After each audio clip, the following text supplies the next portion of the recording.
Hi friends, ಎಲ್ಲರಿಗೂ ನಮಸ್ಕಾರ. ನಿಸರ್ಗ ಕರಿಯರ್ ಅಕಾಡೆಮಿಗೆ ತಮ್ಮೆಲ್ಲರಿಗೂ ಸ್ವಾಗತ. ಇವತ್ತಿನ ಕ್ಲಾಸಲ್ಲಿ ಇತಿಹಾಸಕ್ಕೆ ಸಂಬಂಧಿಸಿದ ಪ್ರಶ್ನೆಗಳನ್ನು ಚರ್ಚೆ ಮಾಡ್ತಾ ಹೋಗೋಣ. ಯಾವುದಕ್ಕೆ ರಿಲೇಟೆಡ್ ಅಪ್ಪ ಅಂತ ನೋಡ್ತಾ ಹೋದಾಗ KS, SDA, FDA, PC, PSI, PDO, PAOಗೆ ಸಂಬಂಧಪಟ್ಟಂತಹ ಇತಿಹಾಸದ ಮೋಸ್ಟ್ ಇಂಪಾರ್ಟೆಂಟ್ ಕ್ವಶನ್ಗಳನ್ನು ಚರ್ಚೆ ಮಾಡ್ತಾ ಹೋಗೋಣ. ಮೊದಲನೇ ಕ್ವಶನ್ ನೋಡಿ, ಶೇರ್ ಶಾ ಸೂರಿಯ ಹೆಗ್ಗಳಿಕೆ ಇರುವುದು ಆತನ ಯಾವ ಸುಧಾರಣೆಯಲ್ಲಿ ಅವನ ಹೆಗ್ಗಳಿಕೆ ಏನಪ್ಪ ಅಂತಂದಾಗ ಹೆಚ್ಚಿಗಾಗಿತ್ತು, ಅವನ ಹೊಗಳಿಕೆ, ಅವನ ಸ್ಥಾನಮಾನ ಹೆಚ್ಚಿಗಾಗಿತ್ತು ಅಂತೇಳಿ ಕ್ವಶನ್ ಕೇಳೋಣ. ಆಪ್ಷನ್ 1 ಹುಮಾಯೂನ್ ವಿರುದ್ಧ ದಿಗ್ವಿಜಯದಲ್ಲಿ, ಆಪ್ಷನ್ 2 ಉತ್ಕೃಷ್ಟ ಸೇನಾ ನಾಯಕತ್ವದಲ್ಲಿ, ಆಪ್ಷನ್ 3 ಆಡಳಿತ ಸುಧಾರಣೆಯಲ್ಲಿ, ಆಪ್ಷನ್ 4 ಜಾತ್ಯತೀತ ಧೋರಣೆಯಲ್ಲಿ. ಇಂಪಾರ್ಟೆಂಟ್ ತಮ್ಗೆ ಗೊತ್ತಿರಬೇಕು. ಶೇರ್ ಶಾ ಸೂರಿ ಯಾವುದಕ್ಕೆ ಹೆಗ್ಗಳಿಕೆಯನ್ನು ಪಡೆದುಕೊಂಡಿದ್ದ ಅಂತ ನೋಡ್ತಾ ಹೋದಾಗ ಆಡಳಿತ ಸುಧಾರಣೆಯಲ್ಲಿ ಹೆಗ್ಗಳಿಕೆಯನ್ನು ಪಡೆದುಕೊಂಡಂಥ ವ್ಯಕ್ತಿ ಶೇರ್ ಶಾ ಸೂರಿ ಅಂತೇಳಿ ತಮಗೆ ಗೊತ್ತಿರಲಿ. ಶೇರ್ ಶಾ ಸೂರಿ ಯಾವ ಮನೆತನದ ಸ್ಥಾಪಕ ಅಂತ ನೋಡ್ತಾ ಹೋದಾಗ ಸೂರ್ ಮನೆತನದ ಸ್ಥಾಪಕ. ಇವರ ಸಮಾಧಿ ಎಲ್ಲಿ ಕಂಡು ಬರುತ್ತೆ ಅಂತ ನೋಡ್ತಾ ಹೋದಾಗ ಶೇರ್ ಶಾ ಸೂರಿ ಅವರ ಸಮಾಧಿ ಬಿಹಾರದ ಸಸಾರಾಂನಲ್ಲಿ ಕಂಡು ಬರುತ್ತೆ ಅಂತ ತಮಗೆ ಗೊತ್ತಿರಲಿ. ಬಿಹಾರದ ಸಸಾರಾಂನಲ್ಲಿ ಕಂಡುಬರುವ ಸಮಾಧಿ ಯಾರಿಗೆ ಸಂಬಂಧಿಸಿದೆ ಅಂತ ನೋಡ್ತಾ ಹೋದಾಗ ಶೇರ್ ಶಾ ಸೂರಿ ಅಂತೇಳಿ ತಮಗೆ ಗೊತ್ತಿರಬೇಕು. ಇಂಪಾರ್ಟೆಂಟ್. ಶೇರ್ ಶಾ ಸೂರಿ ಮತ್ತು ಹುಮಾಯೂನ್ನ ಮಧ್ಯೆ ನಡೆದ ಯುದ್ಧ ಯಾವುದು ಅಂತ ನೋಡ್ತಾ ಹೋದಾಗ ಚೌಸಾ ಕದನ ಅಂತೇಳಿ ತಮಗೆ ಗೊತ್ತಿರಲಿ. ಚೌಸಾ ಕದನ ಇಂಪಾರ್ಟೆಂಟ್ ಕ್ವಶನ್ ಕೇಳ್ತಾ ಹೋಗ್ತಾನ. ಚೌಸಾ ಕಾಳಗ ಅಥವಾ ಕದನ ಯಾರ ಮಧ್ಯೆ ನಡೀತೆ ಅಂತೇಳಿ ಕ್ವಶನ್ ಕೇಳ್ತಾನ. ಶೇರ್ ಶಾ ಸೂರಿ ಮತ್ತು ಹುಮಾಯೂನ್ನ ಮಧ್ಯೆ ನಡೀತೈತಿ. ಹುಮಾಯೂನ ಇದರಲ್ಲಿ ಸೋಲ್ತಾನ. ಶೇರ್ ಶಾ ಸೂರಿ ಅಂತಂದಾಗ ಈ ಯುದ್ಧದಲ್ಲಿ ಗೆಲ್ತಾನ ಅಂತೇಳಿ ತಮಗೆ ಗೊತ್ತಿರಲಿ. ಇಂಪಾರ್ಟೆಂಟ್. ಗ್ರ್ಯಾಂಡ್ ಟ್ರಂಕ್ ರಸ್ತೆಗಳ ನಿರ್ಮಾಪಕ ಯಾರಂದಾಗ ಶೇರ್ ಶಾ ಸೂರಿ ಅಂತೇಳಿ ಗೊತ್ತಿರಲಿ. ನೆಕ್ಸ್ಟ್ ರೂಪಾಯಿಗಳ ರಾಜ ಯಾರಂದಾಗ ಶೇರ್ ಶಾ ಸೂರಿ ಅಂತೇಳಿ ತಮಗೆ ಗೊತ್ತಿರಬೇಕು. ಹಾಗಾದರೆ ಹುಮಾಯೂನ್ ಗೋರಿಯಲ್ಲಿ ಕಂಡು ಬರುತ್ತೆ ಅಂತ ನೋಡ್ತಾ ಹೋದಾಗ ದೆಹಲಿಯಲ್ಲಿ ಕಂಡು ಬರುತ್ತೆ ಅಂತೇಳಿ ತಮಗೆ ಗೊತ್ತಿರಲಿ. ಯಾವುದು? ಹುಮಾಯೂನನ ಗೋರಿ. ನೆಕ್ಸ್ಟ್ ಅಥವಾ ಸಮಾಧಿ ಅಂತ ಹೇಳ್ತೀವಿ. ನೆಕ್ಸ್ಟ್, ಮೂರನೇ ಪಾಣಿಪತ್ ಯುದ್ಧದಲ್ಲಿ ಮರಾಠರನ್ನು ಸೋಲಿಸಿದವರು ಯಾರು ಅಂತೇಳಿ ನೋಡಿ. ಮೂರನೇ ಪಾಣಿಪತ್ ಯುದ್ಧದಲ್ಲಿ ಮರಾಠರನ್ನು ಸೋಲಿಸಿದವರು ಯಾರು ಅಂತೇಳಿ. ಆಪ್ಷನ್ 1 ಮೊಘಲರು, ಆಪ್ಷನ್ 2 ಅಫ್ಘನ್ನರು, ಆಪ್ಷನ್ 3 ಇಂಗ್ಲೀಷರು, 4 ರುಹೇಲ್ಲರು ಅಂತ ಹೇಳಕ್ಕೆ ಕೊಟ್ಟಿರ್ತಾರೆ. ಇಂಪಾರ್ಟೆಂಟ್ ತಮ್ಗೆ ಗೊತ್ತಿರಲಿ. ಮೂರನೇ ಪಾಣಿಪತ್ ಕದನ ಅಫ್ಘನ್ನ ಅಹಮದ್ ಶಾ ಅಬ್ದಾಲಿಯ ಮಧ್ಯೆ ಮತ್ತು ಮರಾಠರ ಪೇಶ್ವೆ ಮಧ್ಯೆ ಏನಪ್ಪ ಅಂತಂದಾಗ ಈ ಮೂರನೇ ಪಾಣಿಪತ್ ಯುದ್ಧ ನಡೀತೈತಿ. ಇಂಪಾರ್ಟೆಂಟ್. ಯಾವ ಕಾರಣಕ್ಕಂತ ನೋಡ್ತಾ ಹೋದಾಗ ಮರಾಠರು ಲಾಹೋರಿನಲ್ಲಿ ನೇಮಿಸಿದಂಥ ಅಹಮದ್ ಶಾ ಅಬ್ದಾಲಿ ಏನು ಮಾಡ್ತಾರೆ ಅಂತಂದಾಗ ಲಾಹೋರಿನಲ್ಲಿ ತನ್ನ ಪ್ರತಿನಿಧಿಯನ್ನು ನೇಮಕ ಮಾಡಿರ್ತಾನೆ. ಇಲ್ಲಿ ಲಾಹೋರಿನಲ್ಲಿ, ಪ್ರಸ್ತುತ ಪಾಕಿಸ್ತಾನದಲ್ಲಿ ಏನು ಕಂಡುಬರುತ್ತಲ್ಲ, ಲಾಹೋರಿನಲ್ಲಿ ತನ್ನ ಪ್ರತಿನಿಧಿಯನ್ನು ನೇಮಕ ಮಾಡಿ ಹೋಗಿರ್ತಾನೆ. ಆ ಪ್ರತಿನಿಧಿಯನ್ನು ಉಚ್ಚಾಟನೆ ಮಾಡಿದ್ದಕ್ಕಾಗಿ ಯಾರು ಅಹಮದ್ ಶಾ ಅಬ್ದಾಲಿ ಮರಾಠರ ಮೇಲೆ ದಾಳಿ ಮಾಡ್ತಾನೆ ಅಂತೇಳಿ ತಮಗೆ ಗೊತ್ತಿರಲಿ. ಇದೇ ಮೂರನೇ ಪಾಣಿಪತ್ ಕದನ ಅಂತೇಳಿ ತಮಗೆ ಗೊತ್ತಿರಬೇಕು. ಇಂಪಾರ್ಟೆಂಟ್ ಗೊತ್ತಿರಬೇಕಾದಂಥ ವಿಷಯ. ಹಾಗಾದರೆ ಮೊದಲೇ ಪಾಣಿಪತ್ ಕದನ ಯಾವಾಗ ನಡೀತದೆ ಅಂದಾಗ 1526ರಲ್ಲಿ ನಡೀತೈತಿ. ಯಾರ ಮಧ್ಯೆ ನಡೀತದೆ ಅಂತ ನೋಡ್ತಾ ಹೋದಾಗ ಬಾಬರ್ ಮತ್ತು ಏನಪ್ಪ ಅಂತಂದಾಗ ಇಬ್ರಾಹಿಂ ಲೋಧಿಯ ಮಧ್ಯೆ, ಬಾಬರ್ ಮತ್ತು ಇಬ್ರಾಹಿಂ ಲೋಧಿಯ ಮಧ್ಯೆ ಒಂದನೇ ಪಾಣಿಪತ್ ಕದನ ನಡೀತೈತಿ 1526ರಲ್ಲಿ. ಇಲ್ಲಿ ಸೋಲನ್ನು ಅನುಭವಿಸಿದವರು ಯಾರಂದಾಗ ಇಬ್ರಾಹಿಂ ಲೋಧಿ, ಗೆದ್ದವರು ಯಾರಂದಾಗ ಬಾಬರ್ ಅಂತೇಳಿ ತಮಗೆ ಗೊತ್ತಿರಲಿ. ಬಾಬರ್ ನಾಮ ಎಂದು ತನ್ನ ಆತ್ಮಕಥೆಯನ್ನು ಬರೆದುಕೊಳ್ತಾನೆ ಸ್ನೇಹಿತರೆ. ಇಂಪಾರ್ಟೆಂಟ್. ದೆಹಲಿ ಸುಲ್ತಾನರಲ್ಲಿ ಮೊಟ್ಟ ಮೊದಲ ಬಾರಿಗೆ ತನ್ನ ಆತ್ಮಚರಿತೆಯನ್ನು ಬರೆದುಕೊಂಡಂಥ ಸುಲ್ತಾನ ಯಾರತ್ನ ಫಿರೋಜ್ ಶಾ ತುಘಲಕ್ ಅಂತೇಳಿ ತಮಗೆ ಗೊತ್ತಿರಲಿ. ಅದೇ ಮೊಘಲರಲ್ಲಿ ಮೊದಲ ಯಾರತ್ನ ಬಾಬರ್ ಅಂತೇಳಿ ತಮಗೆ ಗೊತ್ತಿರಬೇಕು. ಬಾಬರ್ ಎಂಬ ಪದದ ಅರ್ಥ ಏನು ನೋಡ್ತಾ ಹೋದಾಗ ಹುಲಿ ಎಂಬ ಅರ್ಥವನ್ನು ಕೊಡ್ತೈತಿ. ಇಂಪಾರ್ಟೆಂಟ್. ಎರಡನೇ ಪಾಣಿಪತ್ ಕದನ ನಡೀತೈತಿ ಅಕ್ಬರ್ನ ಕಾಲದಲ್ಲಿ ನಡೀತೈತೆ ಅಂತೇಳಿ ತಮಗೆ ಗೊತ್ತಿರಲಿ.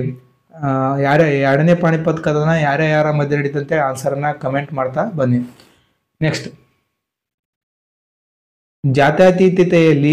ಜಾತ್ಯತೀತತೆಯಲ್ಲಿ ಆತನ ನಂಬಿಕೆಯ ಕಾರಣದಿಂದ ಈ ಕೆಳಗಿನವರಲ್ಲಿ ಯಾವ ಮುಸ್ಲಿಂ ದೊರೆಯು ಜಗದ್ಗುರು ಎಂದು ಮುಸ್ಲಿಂ ಪ್ರಜೆಗಳಿಂದ ಸಂಬೋಧಿಸಲ್ಪಟ್ಟ. ನೋಡಿ, ಜಾತ್ಯತೀತತೆಯಲ್ಲಿ ಆತನ ನಂಬಿಕೆಯ ಕಾರಣದಿಂದ ಕೆಳಗಿನವರಲ್ಲಿ ಯಾವ ಮುಸ್ಲಿಂ ದೊರೆಯು ಜಗದ್ಗುರು ಎಂಬ ಬಿರುದನ್ನು ತರಿಸಿಕೊಂಡಿದ್ದ ಜನರಿಂದ. Option A Hussain Shah, option 2 Zain Ulla Abidin, Ibrahim Adil Shahi 2, Mohammed Adil Shahi 2 ಅಂತ ಕೊಟ್ಟಣ.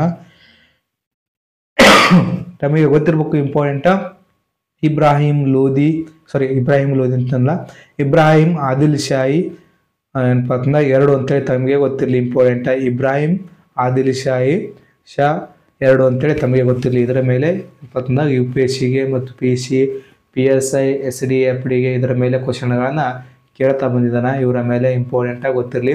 ಇಬ್ರಾಹಿಂ ಆದಿಲ್ ಶಾಹಿ 2 ಏನಪ್ಪ ಅಂತಂದ್ರೆ ಇಬ್ರಾಹಿಂ ರೋಜಾವನ್ನು ನಿರ್ಮಾಣ ಮಾಡ್ತಾನೆ. ಇಬ್ರಾಹಿಂ ರೋಜಾವನ್ನು ನಿರ್ಮಾಣ ಮಾಡಿದವರು, ಕಟ್ಟಿಸಿದವರು ಯಾರತ್ತಂದಾಗ 2ನೇ ಇಬ್ರಾಹಿಂ ಆದಿಲ್ ಶಾಹಿ ಅಂತೇಳಿ ತಮಗೆ ಗೊತ್ತಿರಲಿ. ಇಂಪಾರ್ಟೆಂಟಾ, 2ನೇ ಇಬ್ರಾಹಿಂ ಆದಿಲ್ ಶಾಹಿಗಿದ್ದ ಬಿರುದು ಯಾವತ್ತಂದ್ರೆ ಜಗದ್ಗುರು. ತನ್ನ ಕೋಟೆಯಲ್ಲಿ ನರಸಿಂಹ ಮೂರ್ತಿಯನ್ನು ಇಟ್ಟು ಪೂಜಿಸಿದವ ಯಾರತ್ತಂದಾಗ 2ನೇ ಇಬ್ರಾಹಿಂ ಆದಿಲ್ ಶಾಹಿ ಅಂತೇಳಿ ತಮಗೆ ಗೊತ್ತಿರಲಿ. ವಿಜಯಪುರದಲ್ಲಿ ಏನಪ್ಪ ಅಂತಂದಾಗ ನವರಸಪುರ ಉತ್ಸವನ ಆರಂಭ ಮಾಡ್ತಾರೆ ಯಾರತ್ತಂದಾಗ ಇಬ್ರಾಹಿಂ ಆದಿಲ್ ಶಾಹಿ. ಹಾಗಾದರೆ ಬಿಜಾಪುರದ ಆದಿಲ್ ಶಾಹಿಗಳ ಸ್ಥಾಪಕ ಯಾರಂತ ನೋಡ್ತಾ ಹೋದಾಗ ಯೂಸುಫ್ ಆದಿಲ್ ಶಾಹಿ ಅಂತೇಳಿ ಗೊತ್ತಿರಲಿ. ಯೂಸುಫ್ ಆದಿಲ್ ಶಾಹಿ ಅವರ ಕಾಲದಲ್ಲಿ 1510ರಲ್ಲಿ ಯೂಸುಫ್ ಆದಿಲ್ ಶಾಹಿ ಕಾಲದಲ್ಲಿ ಏನಪ್ಪ ಅಂತಂದ್ರೆ ಗೋವಾವನ್ನು ಪೋರ್ಚುಗೀಸರು ವಶಪಡಿಸ್ಕೋತಾರ. ಕ್ವಶನ್ ಕೇಳ್ತಾನೆ, ಪೋರ್ಚುಗೀಸರು ಯಾವ ಬಿಜಾಪುರ ಆದಿಲ್ ಶಾಹಿಯ ಕಾಲದಲ್ಲಿ ಗೋವಾವನ್ನು ವಶಪಡಿಸಿಕೊಂಡಿದ್ರು ಅಂತೇಳಿ ಕ್ವಶನ್ನ ಕೇಳ್ತಾ ಬರ್ತಾನೆ. ಇಂಪಾರ್ಟೆಂಟಾ, ತಮಗೆ ಗೊತ್ತಿರಬೇಕು, ಯೂಸುಫ್ ಆದಿಲ್ ಶಾಹಿಯ ಕಾಲದಲ್ಲಿ 1510ರಂದು. ಇಂಪಾರ್ಟೆಂಟ್, ತಮಗೆ ಗೊತ್ತಿರಬೇಕು. ಅವರ ರಾಜಧಾನಿ ಯಾವುದಾಗಿತ್ತು ಅಂದರೆ ವಿಜಯಪುರವಾಗಿತ್ತು. ಗೋಳಗುಮ್ಮಟವನ್ನು ನಿರ್ಮಿಸಿದವರು ಯಾರಂತೇಳಿ ಕ್ವಶನ್ ಕೇಳ್ತಾ ಬರ್ತಾನೆ, ಮೊಹಮ್ಮದ್ ಆದಿಲ್ ಶಾಹಿ ಅಂತೇಳಿ ಇಂಪಾರ್ಟೆಂಟ್, ತಮಗೆ ಗೊತ್ತಿರಬೇಕು.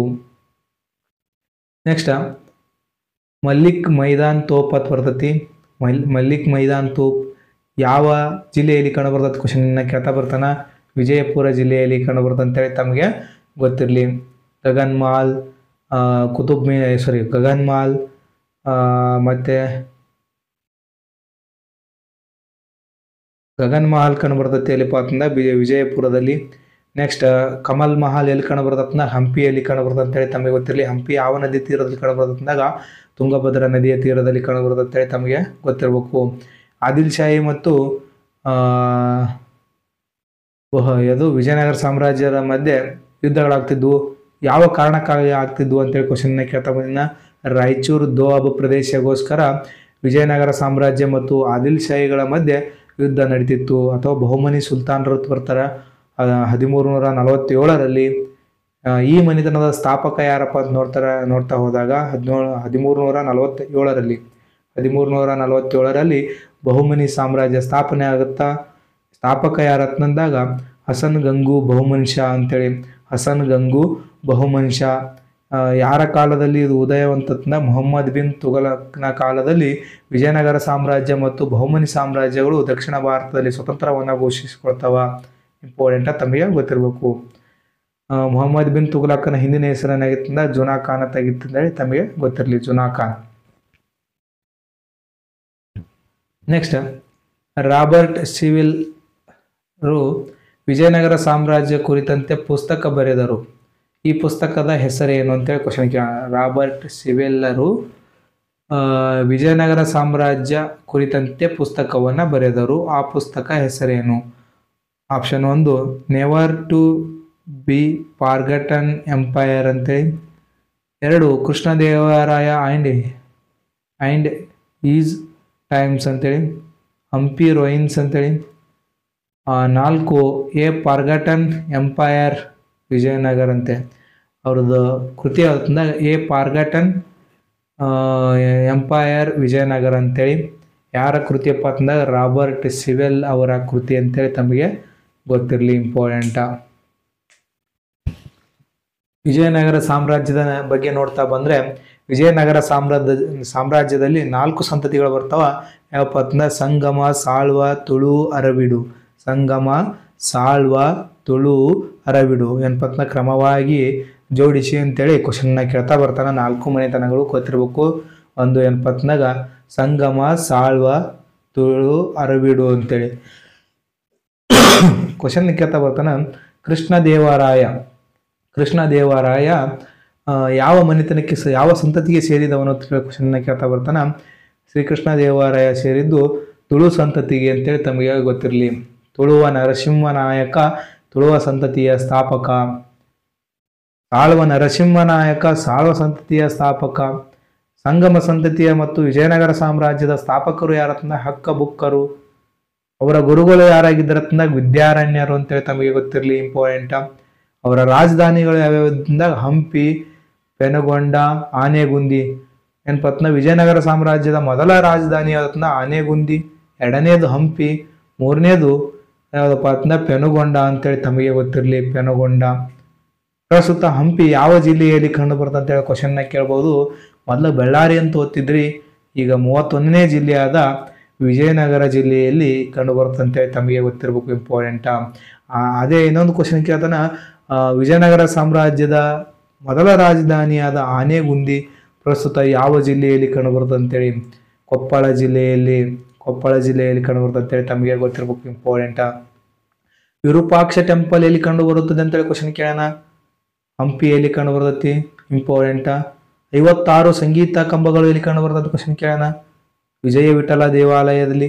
ಏನಪ್ಪತ್ನ ಹಂಪಿಯಲ್ಲಿ ಅಂತೇಳಿ ತಮಗೆ ಗೊತ್ತಿರಲಿ. ಹಂಪಿಯ ವಿಜಯ ವಿಠಲ ದೇವಾಲಯದಲ್ಲಿ 56 ಸಂಗೀತ ಕಂಬಗಳು ಕಂಡು ಬರ್ತಾವ, ಇಂಪಾರ್ಟೆಂಟ್, ತಮಗೆ ಗೊತ್ತಿರಬೇಕು. ಸಂಗಮ ಸಂತತಿ ಅತ್ಯಂತ ಪ್ರಸಿದ್ಧ ಅರಸ ಯಾರಂತ ನೋಡ್ತಾ ಹೋದಾಗ ಗಜಬೇಂಟೆಗಾರ ಎಂಬ ಬಿರುದನ್ನು ಹೊಂದಿದಂಥ ಪ್ರೌಢ ದೇವರಾಯ ಅಂತೇಳಿ ತಮಗೆ ಗೊತ್ತಿರಲಿ. ಅಬ್ದುಲ್ ರಜಾಕ್ ಯಾರ ಆಸ್ಥಾನಕ್ಕೆ ಭೇಟಿ ನೀಡಿದ್ದ ಅಂತ ನೋಡ್ತಾ ಹೋದಾಗ ಪ್ರೌಢ ದೇವರಾಯನ ಆಸ್ಥಾನಕ್ಕೆ ಭೇಟಿ ನೀಡಿದ್ದ. ಅಚ್ಯುತರಾಯನ ಆಸ್ಥಾನಕ್ಕೆ ಭೇಟಿ ನೀಡಿದವರು ಯಾರಂತ ನೋಡ್ತಾ ಹೋದಾಗ ನ್ಯೂನೀಸ್ ಅಂತೇಳಿ ಗೊತ್ತಿರಲಿ. ಯಾರು? ಶ್ರೀಕೃಷ್ಣ ದೇವರಾಯನ ತಮ್ಮ ಯಾರಪ್ಪ ಅಂದಾಗ ಮಲತಮ್ಮ ಅಂತ ಕರಿತೀವಿ. ಅಚ್ಯುತರಾಯನ ಆಸ್ಥಾನಕ್ಕೆ ನ್ಯೂನೀಸ್ ಎಂಬ ಪ್ರವಾಸಿಗ ಭೇಟಿ ನೀಡ್ತಾನ, ಇಂಪಾರ್ಟೆಂಟ್. ಡೊಮಿಂಗೋ ಮತ್ತು ಬಾರ್ಬೋಸ್ ಯಾರ ಆಸ್ಥಾನಕ್ಕೆ ಭೇಟಿ ನೀಡಿದ್ರು ಅಂತ ನೋಡ್ತಾ ಹೋದಾಗ ಶ್ರೀಕೃಷ್ಣ ದೇವರಾಯನ ಆಸ್ಥಾನಕ್ಕೆ ಭೇಟಿ ನೀಡಿದ್ರು. ಶ್ರೀಕೃಷ್ಣ ದೇವರಾಯ ಏನಪ್ಪಾ ಅಂತಂದಾಗ ದೇವರಾಯ 2 ಕೃತಿಗಳನ್ನ ಬರಿತಾನ. ಏನಪ್ಪ ಅಂತಂದಾಗ ಒಂದು ಜಾಂಬಾವತಿ ಕಲ್ಯಾಣ, ಅಮುಕ್ತ ಮೌಲ್ಯ ಅಂತೇಳಿ 2 ಕೃತಿಗಳು, ಇಂಪಾರ್ಟೆಂಟ್. ಜಾಂಬಾವತಿ ಕಲ್ಯಾಣ ಮತ್ತು ಅಮುಕ್ತ ಮೌಲ್ಯ 2 ಕೃತಿಗಳನ್ನ ಬರೆದವರು ಯಾರ್ತಂದ ಶ್ರೀಕೃಷ್ಣ ದೇವರಾಯ. ನೆಕ್ಸ್ಟ್ ಏನಪ್ಪಾ ಅಂತಂದಾಗ ಇಷ್ಟೆಲ್ಲ ಗೊತ್ತಿರ್ಬೇಕು. ನೆಕ್ಸ್ಟ್ ತಾಳಿಕೋಟಿ ಕದನ ಬರ್ತೈತಿ. ತಾಳಿಕೋಟಿ ಕದನದಲ್ಲಿದ್ದಂತಹ ವಿಜಯನಗರ ಸಾಮ್ರಾಜ್ಯದ ಅರಸ ಯಾರಂತ ನೋಡ್ತಾ ಹೋದಾಗ ಸದಾಶಿವರಾಯ. ಅವನ ಪ್ರತಿನಿಧಿಯಾದವರು, ಅವನ ದಂಡನಾಯಕ ಯಾರಾಗಿದ್ದ ಅಳಿಯ ರಾಮರಾಯ, ಇಂಪಾರ್ಟೆಂಟ್. ನೆಕ್ಸ್ಟ್ ನೋಡ್ತಾ ಹೋಗೋಣ. 16ನೇ ಕ್ವಶನ. ಯಾವ ಬಹುಮನಿ ಸುಲ್ತಾನನನ್ನು ವಾಲಿ ಅಥವಾ ಸಂತ ಎಂದು ಕರೆಯುತ್ತಿದ್ದರು? ನೋಡಿ ಕ್ವಶನ್ ಏನು ಕೇಳೋಣ. ಯಾವ ಬಹುಮನಿ ಸುಲ್ತಾನನನ್ನು ವಾಲಿ ಅಥವಾ ಸಂತ ಎಂದು ಕರೆಯುತ್ತಿದ್ದರು ಅಂತೇಳಿ ಕೊಟ್ಟಾನ. ಫಿರೋಜ್ ಶಾ, ಅಹ್ಮದ್ ಶಾ 2, ಅಲ್ಲಾವುದ್ದೀನ್, ಹುಮಾಯೂನ್, ಅಹ್ಮದ್ ಶಾ ಅಂತೇಳಿ ಕೊಟ್ಟಾನ ಸ್ನೇಹಿತರೆ. ಇಂಪಾರ್ಟೆಂಟಾಗಿ ಗೊತ್ತಿರಬೇಕು ಆನ್ಸರ್. ನೋಡಿ ಆನ್ಸರ್ ಗೊತ್ತಿರಬೇಕು, ಅಹ್ಮದ್ ಶಾ ಅಂತೇಳಿ. ಅಹ್ಮದ್ ಶಾನನ್ನು ಬಹುಮನಿ ಸುಲ್ತಾನನ ಏನಪ್ಪಂದಾಗ ಬಹುಮನಿ ಸುಲ್ತಾನರಲ್ಲಿ ವಾಲಿ ಅಥವಾ ಸಂತ ಎಂದು ಕರೆಸಿಕೊಂಡಂತ ಬಹುಮನಿ ಸುಲ್ತಾನ ಯಾರಂತ ನೋಡ್ತಾ ಹೋದಾಗ ಅಹ್ಮದ್ ಶಾ ಅಂತೇಳಿ ತಮಗೆ ಗೊತ್ತಿರಲಿ. ಬಹುಮನಿ ಸಾಮ್ರಾಜ್ಯಕ್ಕೆ ಸಂಬಂಧಪಟ್ಟಂತೆ ಅವರ ಮೊದಲ ರಾಜಧಾನಿ ಯಾವುದಾಗಿತ್ತಂದಾಗ ಕಲಬುರಗಿ ಆಗಿತ್ತು. ಕಲಬುರಗಿ ಇಂಪಾರ್ಟೆಂಟ್, ಅಥವಾ ಗುಲ್ಬರ್ಗ ಅಂತ ಕರಿತೀವಿ. ಅವರ ಮೊದಲ ರಾಜಧಾನಿ ಆಗಿತ್ತು ಬಹುಮನಿ ಸಾಮ್ರಾಜ್ಯದ್ದು. ಈ ಕಲಬುರಗಿ ಕೋಟೆಯನ್ನ ನಿರ್ಮಿಸಿದವರು ಯಾರತ್ನಾಗ ಒಬ್ಬ ಹಿಂದೂ ದೊರೆ ಗುಲ್ಚಂದ್ ಅಂತೇಳಿ, ಇಂಪಾರ್ಟೆಂಟ್. ಅದು ಕ್ವಶನ್ ಕೇಳ್ತಾ ಬರ್ತಾನ. ಕಲಬುರಗಿ ಕೋಟೆಯನ್ನ ಮೊಟ್ಟ ಮೊದಲ ಬಾರಿಗೆ ನಿರ್ಮಿಸಿದಂತ ಹಿಂದೂ ದೊರೆ ಯಾರತ್ನ ಗುಲ್ಚಂದ್ ಅಂತೇಳಿ. ನಂತರ ಬಂದವರು ಯಾರತ್ನ ಬಹುಮನಿ ಸಾಮ್ರಾಜ್ಯದವರು. ಬಹುಮನಿ ಸಾಮ್ರಾಜ್ಯದ ಮೊದಲ ರಾಜಧಾನಿ ಯಾವ್ದಾಯ್ತಂದ ಕಲಬುರಗಿ, ಎರಡನೇ ರಾಜಧಾನಿ ಯಾವ್ದಾಯ್ತಂದಾಗ ಬೀದರ್ ಅಂತೇಳಿ ತಮಗೆ ಗೊತ್ತಿರಲಿ. ಮದ್ರಾಸ್ ಎಲ್ಲಿ ಕಂಡು ಬರ್ತದ? ಮೊಹಮ್ಮದ್ ಗವಾನ್ ನಿರ್ಮಿಸಿದ ಮದ್ರಾಸ್ ಎಲ್ಲಿ ಕಂಡು ಬರ್ತದೆ ಅಂತೇಳಿ ಕ್ವಶನ್ ಕೇಳ್ತಾ ಹೋಗಿದಾನ. ಬೀದರ್ನಲ್ಲಿ ಇಂಪಾರ್ಟೆಂಟ್, ತಮಗೆ ಗೊತ್ತಿರಲಿ. ಎರಡನೇ ರಾಜಧಾನಿ, ಬಹುಮನಿ ಸಾಮ್ರಾಜ್ಯದ ಎರಡನೇ ರಾಜಧಾನಿ ಅಂತೇಳಿ ತಮಗೆ ಗೊತ್ತಿರಬೇಕು. ಇಷ್ಟು ಇವತ್ತಿನ ಕ್ಲಾಸಲ್ಲಿ ಚರ್ಚೆ ಮಾಡಿದ್ವಿ ಸ್ನೇಹಿತರೆ. ಆದಷ್ಟು ಸಪೋರ್ಟ್ ಮಾಡಿ, ನಿಮ್ಮ ಸ್ನೇಹಿತರಿಗೂ ಶೇರ್ ಮಾಡ್ತಾ ಹೋಗಿ.